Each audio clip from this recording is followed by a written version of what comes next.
مسئلے کبھی میں کبھی تم کے آنے والی ایپیسوڈ بہت انٹرسٹنگ ہونے والی ہے۔ آنے والی ایپیسوڈ میں آپ دیکھیں کہ شرجینا گھر واپس نہیں آتی۔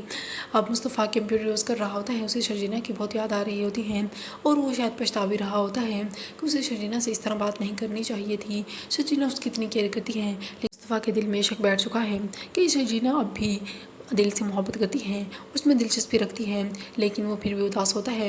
اس کی ماں سوال کرتی ہے کہ 9 بجنے کو آئے، تمہاری بیوی اب تک گھر واپس نہیں آئے، اس کی کوئی خیر خبر لو، آخر وہاں کہاں۔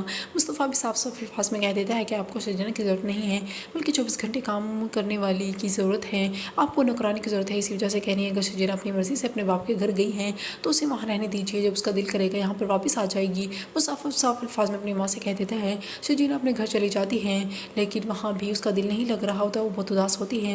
شرجینا کی بہن بھی شرجینا سے مصطفیٰ کی باتیں کر رہی ہوتی ہے۔ شرجینا یہ بات انہیں نہیں بتاتی کہ مصطفیٰ سے اس کی لڑائی ہوئی، اسی وجہ سے وہ گھر واپس آئی ہے۔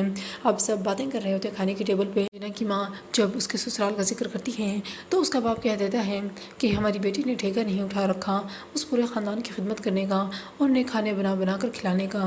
ہماری بیٹی کو بھی سکون حاصل کرنا چاہیے جب تک یہاں چاہے رہ سکتی ہے۔ اور دوسری طرف رباب جو کہہ رہی ہے اپنی ساس سے کہ مجھے لگتا ہے شرجینا میری وجہ سے گئی ہے، مجھے ایسا نہیں کرنا چاہیے تھا، میں نے انجانے میں یہ کیا، مجھے نہیں پتا تھا کہ شرجینا اپنی انسلٹ فیل کرے گی، میں اس سے معافی مانگ لیتی ہوں، اسے اس گھر میں واپس لے آتی ہوں، لیکن اس کے صاف صاف الفاظ میں کہہ دیتی ہیں کہ وہ اپنی مرضی سے اس گھر سے گئی ہے تو اپنی مرضی سے ہی واپس آئے گی، کوئی بھی اسے لینے کے لیے نہیں جائے گا، جب اس کا دل کرے گا آ جائے گی اور کوئی اس سے ہرگز معافی نہیں مانگے گا۔